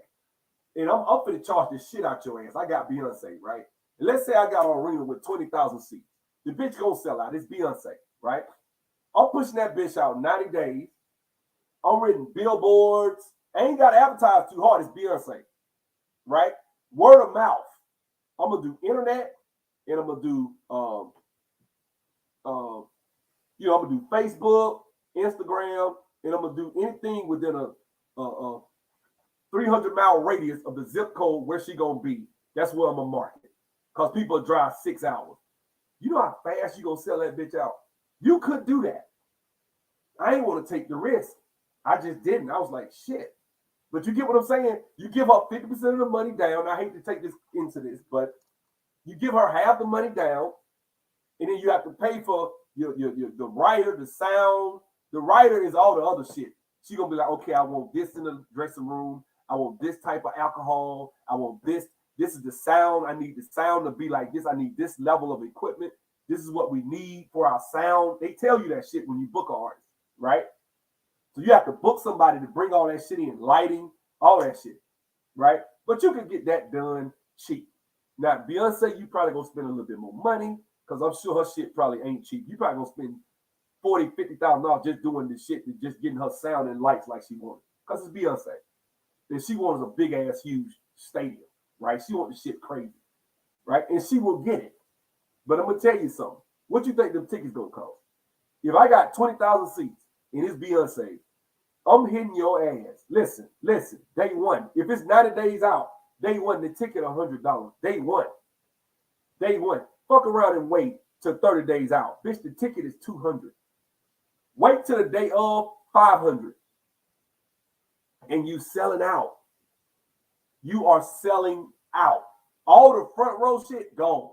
Front row tickets you ain't getting for no $500. You paying me $2,000. First day, I'm charging $2,000 for a front row seat. I'm a damn near pay for the concert off just the front rows, off the first 5 or 6 rows. That's gonna pay for everything. Because I'm gonna hit your ass across the head. That's how promoters do. And sometimes they come out and they make millions. Sometimes you lose your money. It happens, right? Depending on the artist. But what I'm saying is when he did that convention, I know enough about promoting concerts. As y'all can see, I done this shit before. And I'm telling you, $500,000, I know what the hell I can do with $500,000 for a concert. So the extra money Tariq wants is for the faculty members of Magic City University. You damn right. I'm trying to tell you, man, look, black people, we can't be letting folks make our ass out of us. And I'm not trying to say nobody let them make our ass out you. You want to donate, fine, donate. I'm just telling you, even with the $7 million, I don't know how much you're going to spend. I don't know what contractors you got. You can spend $7 million building a museum. You can. Commercial work, yeah, I can easily see that. So I ain't saying he went crazy with that. But like I said, the $500,000, I looked at him sideways. I just did. I was like, man, it don't take no $500,000 for no damn convention. Michi X was like, I do conventions all the time. Not, no knock against Michi X. Michi X do cheaper conventions. But even Michi X, she knew the game. She know enough to say, he full of shit. I know people throw conventions for $25, $20, $10, $15, $20,000, and I'm talking about it be thousands of people there. How the hell you gonna spend $500,000 for a convention? That's all I was saying. That's the reason why I looked at Tariq sideways. And them niggas was paying his ass, getting his ass the money, getting him the money, getting him the money. And then the pandemic happened. And he still did it last year because he raised more than enough money. But him and Michi X got into it. I still think he raised way over 6 figures for that shit. Look, you could do a convention for a fraction of the cost. I'm telling you guys, y'all just saw a stadium. I just told you, I called. You ain't got to take my word. Just call some stadium. Start at 5,000 and call some stadium, see what they say. And then take it up once you get the price. They're going to say what it is, what you're doing, da-da-da. Look, I could get a gospel stage play in Montgomery, Alabama with a 2,000-seat place called the David, I think it's 1,500. Davis Theater. Call them. Watch how much it costs. They're going to tell you I think you can rent that joke out for like $4,000, $5,000. That's it. Come on, man. Come on, bro. Like, I'm not a fool. That's all I'm saying. People think people are fools. You could rent the Davis Theater, put the event on, and then people walk out in the lobby and have some booths set up right there. Just have you about 7 or 8 slots. Charge them a little bit more for them slots. There you go. That's your convention. Cheap as hell. You can do it at a high school. You got certain high schools with 2,000-seat auditorium. Like, I'm not making this. Y'all know this, right? You know what I'm saying? So, that's just my mindset. And I just think that, black people, we get the ass made out of us. Because, when people do research, we're called haters. You don't want to see you. You got a problem with them. You jealous. You're a hater. Or we get these negative connotations thrown at us. And it's not that, bro. Like, I care about black folks. I don't want you seeing no ass made out of it. So, I'm sorry. Now, if I pay, shit, it depends on who you pay. I mean, shit, think about it. If you could, now I don't know what Beyonce charged. Now it might be $1 million. Shit, I wouldn't be surprised. But back then she was talking about $500,000. Cedric the Entertainer was $100,000. Guys, the comedian. Now, all you gotta do is put down 50. They so greedy. He had his cousin answer the phone. His cousin told me, this when I had my comedy club. His cousin told me, he said, we want $100,000. Anything over the $100,000 that you make off the dough, we want 30% of that. Like, just selfish than a motherfucker. I say, well, shit, you won't get my money. Like, if I pay you $100,000 and the bitch sell out and I make $300,000 and I done paid you $100,000, I'm not giving your ass another $90,000. You out your damn over another, $60,000. I had costs, I took risks. You out your mind, bro. But this is the type of shit some of these celebrities will try to hit you for, especially now that the pandemic has hit and they ain't getting as much show money. You know what I'm saying? So their price might come down because their phone ain't ringing. They might be a little bit more lenient, actually. I might reverse that. So right now would be the best time if I were you, if I had a little money to play with, which I don't right now. But if I was going to play with some money, you can get you an outdoor stadium in Montgomery. I think one of them I can rent with sound and lights and everything. You'd probably be out about $6,000, $7,000. And just do an outdoor concert. And just have motherfuckers show up and have that bitch lit. You know what I'm saying? And just turn it up. And just do some cheap ass R&B artists. You can't go wrong with R&B. You know what I'm saying? Get you some damn Drew Hill. Because guess what? Those people that go to that shit, they go with their lady. They ain't out there to start no fuck shit. You know what I'm saying? Now, a rap concert, you're going to need $1 million worth of security. You know what I'm saying? But, just thinking out loud, if I was going to do that shit, that's what I would do. Because if you get, let's say, 6,000 people to show up, which ain't that much. You get 6,000 people to show up at, let's say, $30. That's $180,000. You only paid $6,000 to rent it. What you paid the artist? Right now, these artists are cheap. So, shit, let's say you get half of that, and you only get $90,000. You spent $6,000. You pay Drew Hill. Let's say you might get him jokers like $20,000. You know what I'm saying? You might give Silk 12, 15. Then you get a couple of local R&B artists. Because I'm from Montgomery, I know plenty of people, right? Get them to open up. Or you might get an artist with 1 or 2 singles. Sunshine Anderson, you know what I'm saying? Bring her in. You know, Truth Hurts, I bring her in, right? And the next thing you know, you got a nice R&B show. Your ass is out $35,000, $40,000 for booking your artists. You paid another 5 to 10 for your marketing, and there you go. You made you 46. You get 4,000. You make 20,000 to 100,000 or whatever I said it was 180. So if you sold it all the way out or whatever, get what I'm saying? So your break even would be lower. You know, it's a risk, like I said. People could not show. You know what I'm saying? But if you lower your price to start, I said $30. That's cheap as hell for a concert. That's cheap as hell. You know what I'm saying? Hey, I'm telling you, man, you'll make a nice day. And Montgomery's a perfect place to do it because don't nobody do that down there. You know, but that type of stuff I would do. I just play with it just to see. And I know dudes that's wealthy. That's the type they make money off that shit. I know one dude they used to do every year. He used to do the Labor Day Classic and make $1 million fucking dollars. He would just had them games together and got a cut. I don't know how the hell they did it. They would do the Labor Day Classic. You could do a football classic. Like, think about that shit. You call these universities. Hey, guys, I want to do a classic at so-and-so on this date. Started for next year. See what they say. They didn't make their schedule yet. You fuck around and get Tuskegee in on the classic with Morehouse. Well, they already got one. But you get what I'm saying? Tuskegee against FAMU. They hadn't played in years. You know, people promote that shit some kind of way and make money.